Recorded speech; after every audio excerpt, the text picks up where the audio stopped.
Hello, I'm Marcus V. Calvin, and welcome to Tales Unlimited Kitchen Rants. It is Sunday, February 16th, and working on this novel. It's a mystery project, and I don't mean like the mystery genre, more like I'm not telling you even what it's called because I don't want to jinx it. It is maybe 3 chapters away from completion.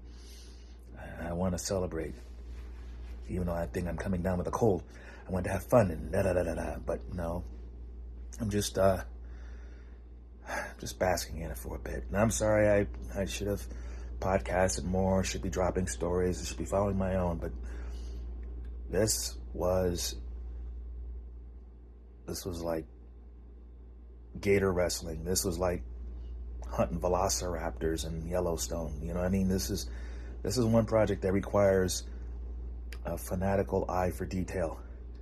And it's funny, the details that saved this one, the one in particular, it involved a rude act. And this is why I'm glad.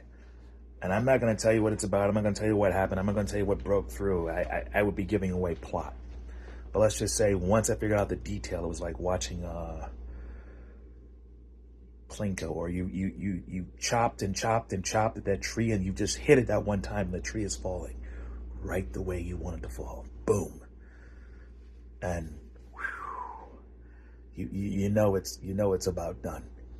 You have the ending. You have the last words. You know it. There's no doubt left in the book. It's done. It's good to have that feeling when you know, okay, they're holding up the white flag. Does this mean you accept their surrender? Not necessarily. Guns up. They twitch wrong, kill them. That's kind of how you have to treat your book until it's on the shelf, right? Even after you get your first sample from Amazon, always assume it's not yet done. In this case, I was trying to figure out how to make somebody who had climbed, make somebody who had found his better self give up and keep giving up. Keep him going down and down and down through the next couple of novels, darker and darker and darker. A reason, a motivation, a why. And I thought it'd be some deaths, throw some deaths at somebody, haha, that happens.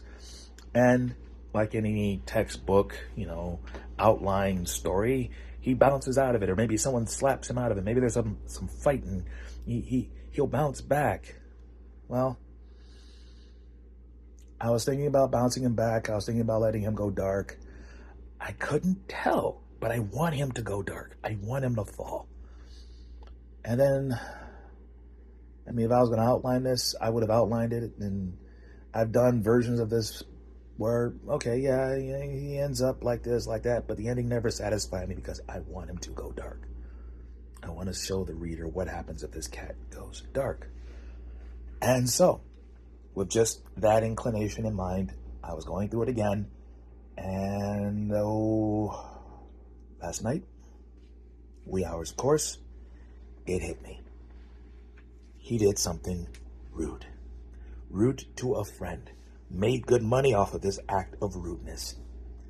And the act of rudeness actually might have helped save the world. But the rudeness itself has an impact in the story. And it comes back, but not to bite. Years later. And once I figured that out, everything just fell. I broke out the antagonist cookbook on this one. And that little pesky detail, the rude act, boom. And this is why I suggest you don't use the antagonist cookbook to make your protagonist, because you'll always tweak whatever you randomly get because it doesn't exactly sync to what you have in mind for your protagonist. Now, for everybody else, the disposable characters, by all means, because basically you're creating a character out of nothingness. But the protagonist, it came from somewhere, right? And that is somebody or something that you should generate on your own. And maybe the gear for the protagonist, maybe what happens to the protagonist, mutations, stuff like that, world building elements, armor, magic car, whatever. That can be cookbook, but the core, that needs to come from you. In this case, it needed to come from a rude action. and it hits the protagonist. And the protagonist goes, huh. And I might have what I've wanted all this time. His regression. It won't happen in this book. It won't happen in the next book. I don't even know, honestly, how it's going to happen. But I know that at the end, the protagonist is going to become the antagonist, and I have no idea how. But what I do know is that if I throw enough material into a draft, my twisted little mind will find that one pesky detail.